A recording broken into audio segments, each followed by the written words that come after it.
نحمده ونصلي على رسوله الكريم اما بعد فاعوذ بالله من الشيطان الرجيم بسم الله الرحمن الرحيم رب اشرح لي صدري ويسر لي امري واحلل عقدة من لساني يفقهوا قولي. چونکہ رمضان آ رہا ہے چند چیزیں میں آپ سے تھوڑی دیر میں ذکر کروں گی، باقی آپ پچھلے سالوں کے لیکچرز دوبارہ سن کے اپنی تیاری کر سکتے ہیں، لیکن چند ایک یاد دہانیاں. کسی کی شادی ہو، کوئی فوت ہو جائے، کوئی سفر ہو، ایون روزمرہ زندگی میں بھی ہم جیسے کھانا پکانا ہے یا کسی نے آنا ہے، کوئی مہمان آ رہا ہے، تو ہم کیا کرتے ہیں؟ تیاری کرتے ہیں. اور جو شخص تیاری کرتا ہے وہ اس وقت کے یا موقع کے آنے سے پہلے پھر اپنا کام آسان طریقے سے کرنے کے قابل ہوتا ہے. اور اگر کوئی پلاننگ نہیں کرتا، تیاری نہیں کرتا، ہیپ ہیزرڈ کسی چیز کو شروع کرتا ہے تو اس میں وہ کوالٹی نہیں آتی.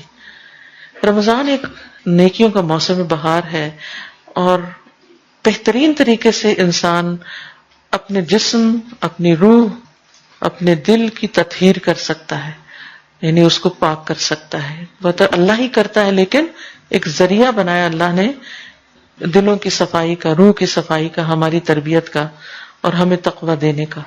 تو ہمارا ٹارگٹ اس میں یہی ہونا چاہیے کہ ہم نے اس رمضان میں تقویٰ حاصل کرنا ہے انشاءاللہ. ٹھیک ہے، یہ ہمارا ٹارگٹ ہے.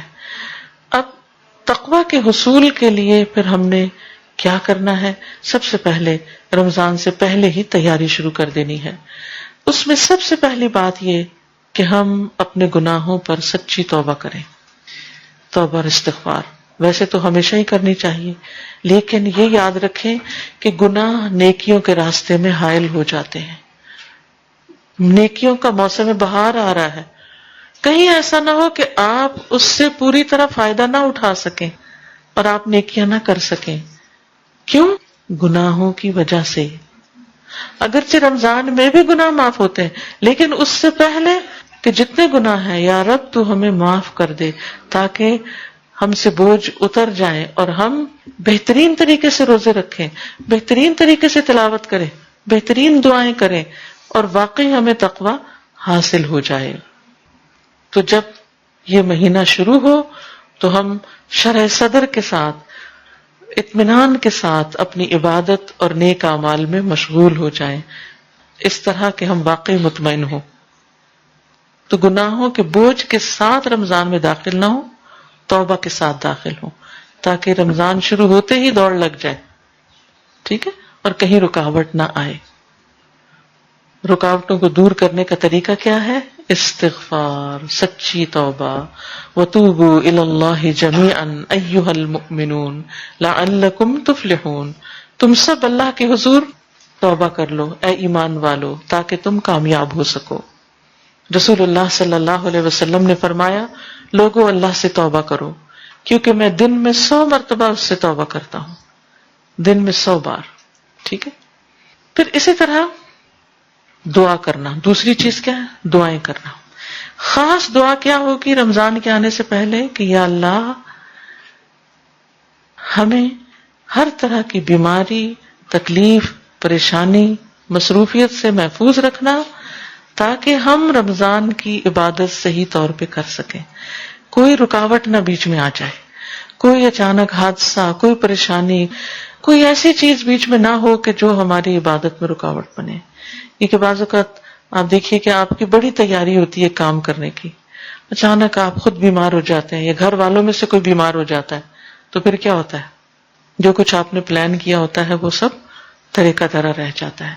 تو اللہ تعالیٰ سے عافیت کی دعا مانگتے رہیں، اور پھر یہ دعا کریں کہ اللہ ہمیں خیر و سلامتی کے ساتھ رمضان تک پہنچا دے، خیر کے ساتھ رمضان تک پہنچا دے.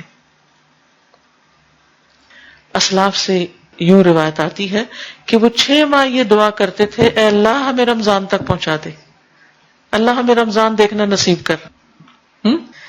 اور پھر رمضان کی عبادتیں کرتے اور رمضان کے بعد اگلے 5 مہینے یہ دعا کرتے، اللہ ہمارے روزے قبول کر لیں، ہماری رمضان کی عبادتیں قبول کر لیں. تو رمضان کے آنے تک بھی دعائیں کریں کہ رمضان ملے ہمیں. کتنے ہی لوگ ایسے ہیں جو پچھلے رمضان میں تھے اور آج دنیا میں نہیں ہے. ہر ایک کسی نہ کسی کو ضرور جانتا ہوگا جس کی اس سال میں ڈیتھ ہوئی، آپ کے عزیز قریب ترین پیارے. ہمیں نہیں معلوم ہم دنیا سے کب چلے جائیں. تو اللہ تعالیٰ سے دعا کرنی چاہیے کہ اللہ تعالیٰ ہمیں اپنی اطاعت کے کاموں، اپنی عبادت کے لیے ہماری مدد فرمائے اور ہمیں اس کے لیے قبول کر لے. تیسری چیز، اس مہینے کا خوشی سے استقبال کرنا، اس کے بارے میں سوچ کر خوش ہونا، کیونکہ رمضان گرمیوں میں آ رہا ہے، جون میں آ رہا ہے، عین گرمی کی شدت کا مہینہ.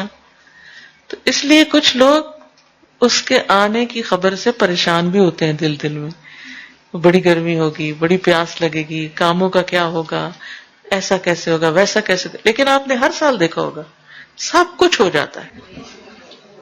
تو آگے کا خوف نہیں کریں، پیچھے کے تجربے سے مطمئن ہو جائیں کہ الحمدللہ اللہ نے سب کرا دیا تھا، لاسٹ ایئر بھی کرا دیا تھا، اس سال بھی اللہ کے فضل سے ہو جائے گا. تو اس لیے خوشی سے رمضان کا استقبال کریں، اور اس کا بھی اجر ہوگا انشاءاللہ تعالی. کیونکہ جب انسان خوش ہو کر کسی کام کو کرتا ہے تو وہ آسان بھی ہو جاتا ہے، اور اس کے ساتھ ساتھ اس کی کوالٹی بہت اچھی ہوتی، اور جب کوالٹی اچھی ہوگی تو پھر اجر بھی زیادہ ہوگا. اور آپ کو معلوم ہے کہ رمضان جو ہے اس میں جنت کے دروازے کھول دیے جاتے ہیں، جہنم کے دروازے بند کر دیے جاتے ہیں، ہر طرح کی خیر و برکت نازل ہوتی ہے. تو اللہ سبحانہ وتعالیٰ نے اس مہینے میں قرآن مجید ہمارے لیے نازل کیا، جس کے بارے میں اللہ تعالیٰ فرماتے ہیں قُلْ بِفَضْلِ اللَّهِ وَبِرَحْمَتِهِ فَبِذَلِكَ فَلْيَفْرَحُوا هُوَ خَيْرٌ مِّمَّا يَجْمَعُونَ. کہہ دیجئے کہ اللہ کے فضل اور اس کی رحمت سے چاہیے کہ اس پر خوش ہو جائیں، وہ ہر اس چیز سے بہتر ہے جسے لوگ جمع کر رہے ہیں. تو الحمدللہ آپ سب اس چیز سے واقف ہیں اور تجربہ کر چکے ہیں کہ سب سے زیادہ ہمارا تعلق قرآن مجید کے ساتھ رمضان میں ہی ہوتا ہے. تو اس پر بھی ہمیں خوش ہونا چاہیے کہ جس چیز پر اللہ نے خوش ہونے کے لیے کہا وہ موقع آ رہا ہے خوش ہونے کا اور اللہ تعالیٰ کو خوش کرنے کا، کہ قرآن پڑھنے کا، سننے کا، غور و فکر کا، یاد کرنے کا، تلاوت کرنے کا اور زیادہ ہمیں موقع ملے گا. پھر اسی طرح چوتھی چیز، رمضان سے پہلے پچھلے روزے قضا کر لیں، کیونکہ جب سال پورا ہو جاتا ہے تو فریضہ بھی پورا ہو جانا چاہیے، اگلے سال کے لیے نہ چھوڑیں. ٹھیک ہے. ابو سلمہ کہتے ہیں کہ میں نے عائشہ رضی اللہ تعالی عنہا کو فرماتے ہوئے سنا کہ میرے اوپر رمضان کا روزہ لازم ہوتا، شعبان سے پہلے اس کی قضا کی توفیق نہ ہوتی. یحییٰ نے کہا کہ یہ نبی صلی اللہ علیہ وسلم کی خدمت میں مشغول رہنے کی وجہ سے تھا کہ ان کے قضا روزے پورے نہیں ہوتے تھے، لیکن وہ میک شور کرتی کہ اگلا رمضان شروع ہونے سے پہلے وہ اپنے چھوٹے ہوئے روزے مکمل کر لیں.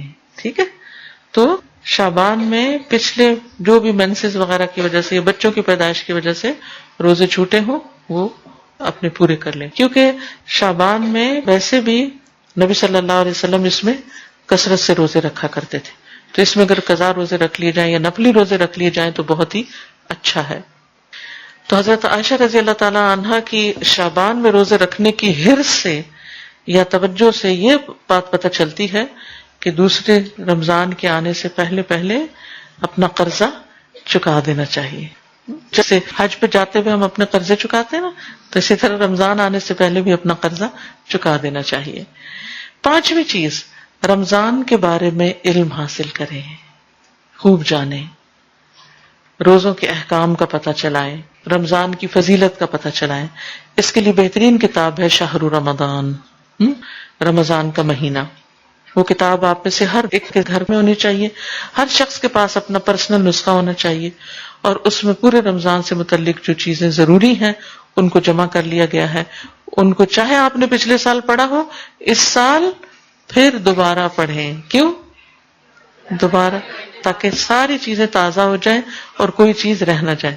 جیسے ایک طالب علم امتحان دیتا ہے نا، تو وہ کیا کرتا ہے، آخر یعنی ساری رات بھی پڑھتا ہے، سارا سال بھی پڑھتا ہے، لیکن آخر میں پھر ایک دفعہ اندر جانے سے پہلے، انٹر ہونے سے پہلے ایگزامینیشن ہال میں دوبارہ موٹی موٹی باتیں پھر دوبارہ دیکھ لیتا ہے تاکہ کوئی چیز بھولے نہ.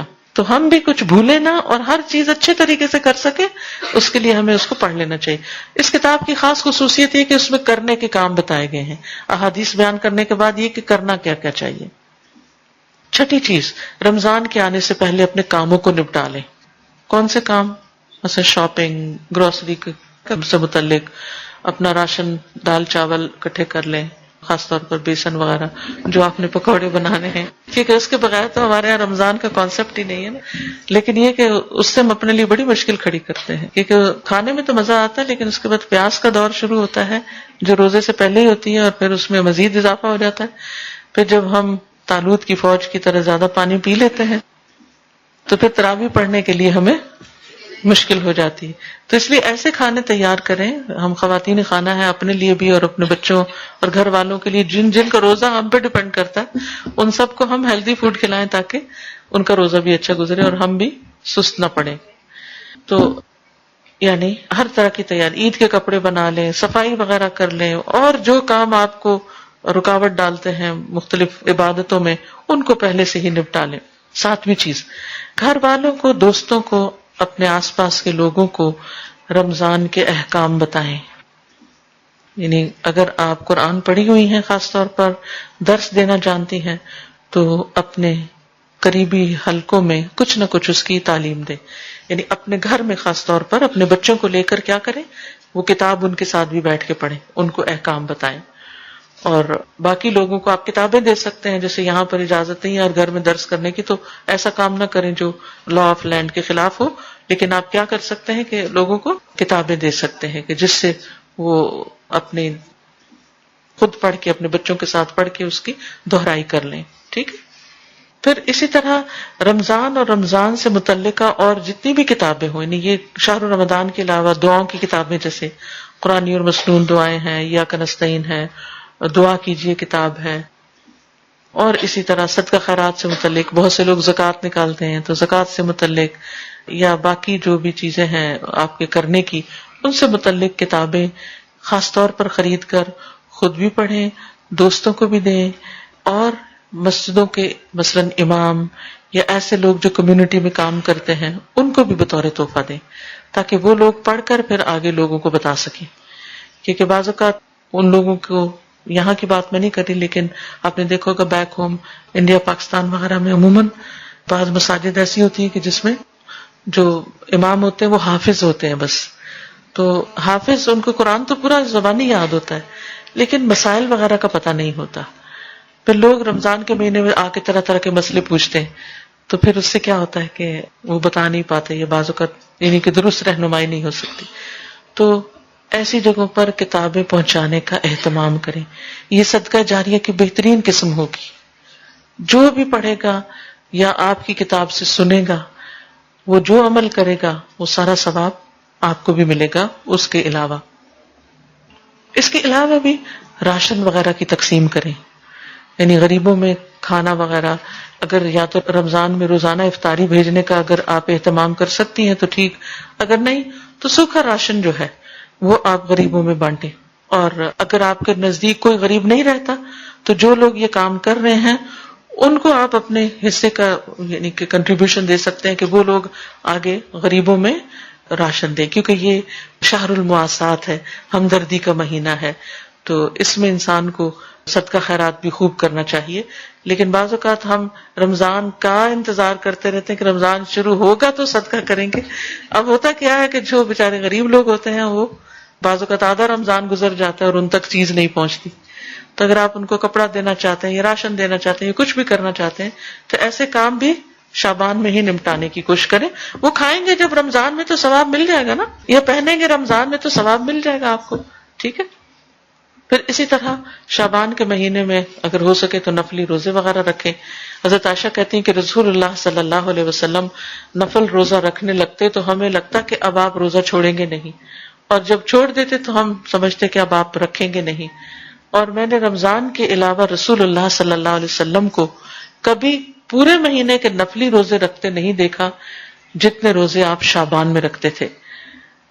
یعنی شعبان سے زیادہ کسی اور مہینے میں آپ نے کبھی اتنے روزے نہیں رکھے. اسامہ بن زید کہتے ہیں میں نے عرض کیا اے اللہ کے رسول صلی اللہ علیہ وسلم، میں نے آپ کو کسی مہینے میں اتنے روزے رکھتے نہیں دیکھا جتنے آپ شعبان میں رکھتے ہیں. آپ نے فرمایا یہ وہ مہینہ ہے کہ لوگ اس سے غفلت کر جاتے ہیں. یہ رجب اور رمضان کے درمیان ہے، اور یہ وہ مہینہ ہے کہ اس میں رب العالمین کے ہاں انسانوں کے اعمال پیش کیے جاتے ہیں. یعنی ہمارے اعمال اللہ تعالیٰ کے سامنے پیش کیے جاتے ہیں، اور میں چاہتا ہوں کہ جب میرا عمل پیش ہو تو میں روزے سے ہوں. تو اس سے شعبان کے روزوں کی حکمت پتہ چلتی ہے کہ اس مہینے میں روزے رکھنے کی حکمت کیا ہے، کہ اعمال کی پیشی ہوتی ہے. اور بعض علماء یہ کہتے ہیں کہ رمضان کے روزے فرض ہیں، تو شعبان میں آپ سنت روزے رکھتے ہیں، نفل روزے رکھتے ہیں، جو ایسے ہی ہے جیسے فرض نماز پڑھنے سے پہلے آپ کیا پڑھ رہے ہوتے ہیں، سنتیں پڑھ رہے ہوتے ہیں. ٹھیک ہے. اور 10ویں چیز ہے قرآن کی تلاوت. شعبان میں کیا کرنا ہے؟ قرآن کی تلاوت عام مہینوں سے زیادہ. میک شور کہ اگر جتنی آپ روزانہ روٹین میں کرتے ہیں اس کو بڑھا لیجئے لازمی طور پر. سلمہ بن کہیل کہتے ہیں کہ شعبان کے مہینے کو قراءت کا مہینہ کہا جاتا ہے. یہ کیا ہے؟ شہر القراءہ، قراءت کا مہینہ، اس میں قرآن زیادہ پڑھا جائے. عامر ابن وقاص کے بارے میں آتا ہے کہ جب شعبان کا مہینہ شروع ہوتا تو اپنی دکان بند کر دیتے اور قرآن کی تلاوت کے لیے فارغ ہو جاتے. تو بہت سے لوگ شعبان کی فضیلت سے غافل رہتے ہیں. وہ رمضان کو تو لک فارورڈ کرتے ہیں، اس کی تو تیاری کرتے رہتے ہیں، اور مادی تیاری تو کرتے رہتے ہیں کہ چیزیں خرید لیں، کپڑے خرید لیں، عید کے کپڑے سلوا لیں وغیرہ وغیرہ، لیکن اس سے غافل ہو جاتے ہیں، یعنی قرآن اور نفلی روزوں سے. ابو بکر بلخی کہتے ہیں کہ ماہ رجب کھیتی لگانے کا مہینہ ہے.